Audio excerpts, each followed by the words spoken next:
how Krishna explains the perfection of jnana is bhakti. Okay. So, is clear? Up to this is clear? Okay. Now, three destinations, one is Brahma Jyoti, one is he becomes devotee. yeah, then the third destination is Yoga. Ashtanga Yoga. Okay. So he accepts the super soul form instead of. So he can either accept Lord as impersonal, personal, or the. See, when he accepts the Lord as personal, he will become devotee. Devotee. When he becomes impersonal, he will go to Brahmajyoti. He will keep coming back till he meets a devotee. We have still not discussed the third point. I'm going to discuss the third point. Okay. It's clear now? Yes. Is the perfection of jnana bhakti because the imperfection would be brahmajyoti? Is that why? Yes. The krodha is not fully removed. Oh, so in order to remove the krodha, one would have to take One had to necessarily become devotee. In that verse, Vitaraga Bhaya Krodha verse, Prabhupada actually explains this concept. Prabhupada actually explains this. Okay, is clear? Yes. Up to this is clear? We are settled? Okay. Now this fellow actually understood that I am not this body. Okay? But this fellow actually seeing, even though he theoretically understood that I am not this body, but still the senses are troubling him. And the senses are dragging him towards sense objects. Okay? He has no knowledge. He has knowledge that I am not this body. The senses are not supposed to engage with sense objects. Neti, everything he has done. But practically he finds that there is no way to control the senses from the sense objects simply by means of knowledge and speculation. So when he starts looking for controlling the senses from sense objects, then everybody tells him, you practice Ashtanga Yoga. So then he goes to Dhyana Yoga. Is this clear? Then impersonal, that destination, the senses are dragging to sense object, they can't go to. Sometimes he may try to do it, but naturally he has to go here. So if you wait for a minute, then I will draw a line from here to here also. So he can actually go to Dhyana Yoga and still maintain impersonal understanding, and he may come back to Brahmajyoti. Okay? But what Krishna says about Dhyana Yogi or Dhyana, what Krishna says in the end of 5th chapter, Bhoktaram ekatapasam sarvalokam maheshwaram sugridam sarvabhutanam jnatva mam what rachati? Shantim rachati. So who will be peaceful? The real peace will be obtained only by accepting Krishna as enjoyer, Krishna as controller, and Krishna as well-wisher. So 5.28 9. 5.29, Krishna actually explains perfection of Dhyana Yoga is attained only by Bhakti. It's clear? Okay.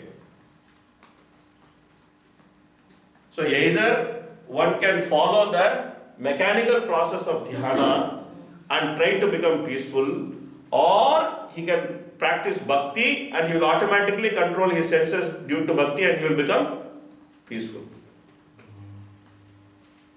Is clear?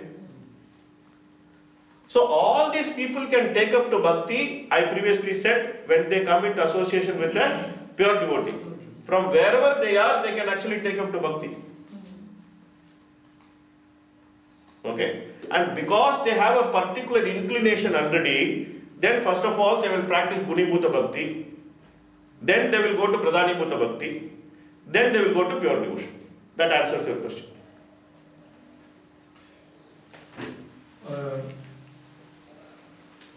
Who is practicing devotional service in the mode of goodness amongst them? Almost all of them. All Here there could be a little bit of mix of passions. Karma yogi doesn't mean that I'm practicing actually devotional practice. Yeah. So here there could be a mix of passion. But necessarily here and here there is goodness. Because Jnana is a study of the Vedanta mainly and so on. So it's also not so much related to Bhakti. Yeah, correct. But they are considering goodness, but Karma Yogi not so much. Yeah. So now Karma Kandi became Karma Yogi became Jnana Yogi became Dhyana Yogi. Because he actually wanted some practical method to control his senses, therefore he took up to Ashtanga Yoga. So when he actually perfects the Ashtanga Yoga practice, either now he will have two options after perfecting the Ashtanga Yoga practice. One is that he will get Siddhi, and other is that he will get Paramatma Darshana. Of course, to get Siddhi also he will get Paramatma Darshana. So we will say he will get Paramatma Darshana, and from Paramatma Darshana he will have two options. One is Siddhi, the other is Bhakti. No impersonal Brahmajyoti. Even from there he can come down to impersonal Brahmajyoti, because if he thinks that this Paramatma is coming from impersonal Brahmajyoti, and if he wants to transfer himself to impersonal Brahmajyoti, he can go to impersonal Brahmajyoti.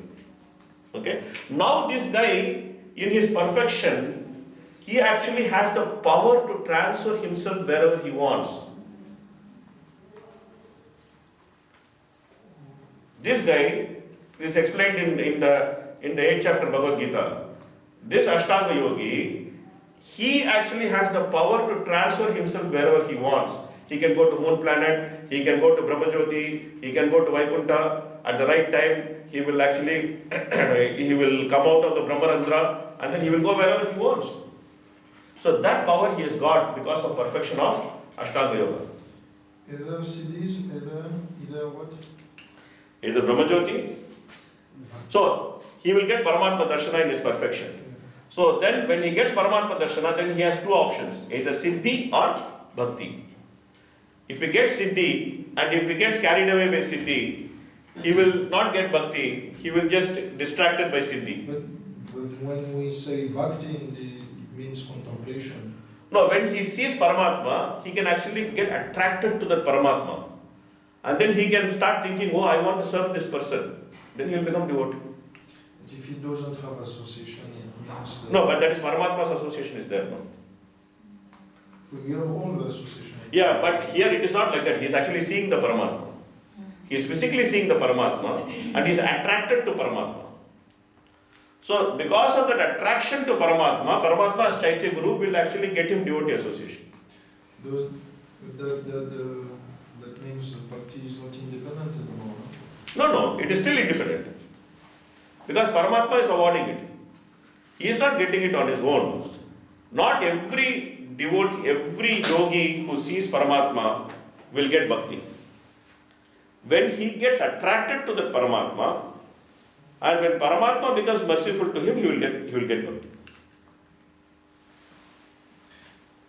It's not limited to Shankaras. He can be in that is again, rasa is completely different.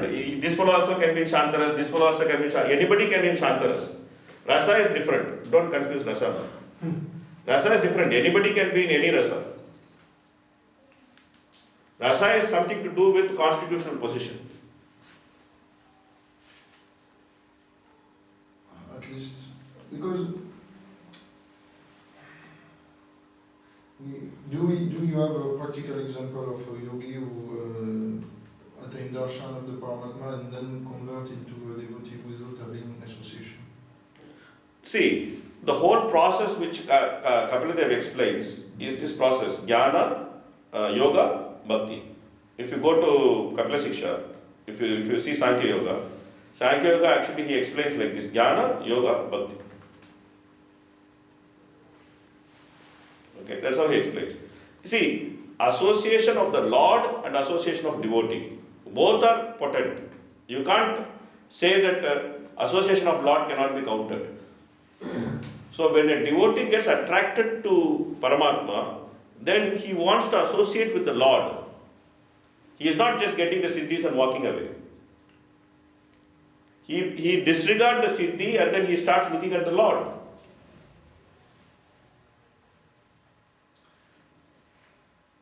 So association with the Lord is as potent as association with the devotee.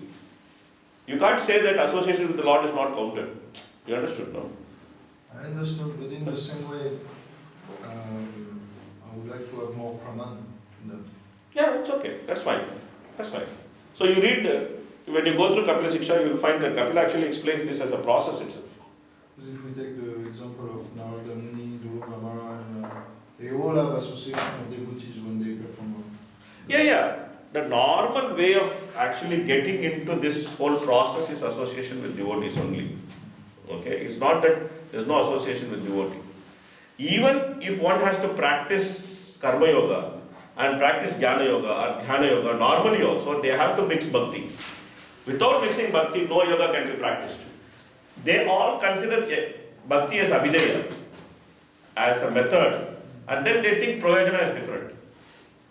But they all have to use Bhakti. Which type of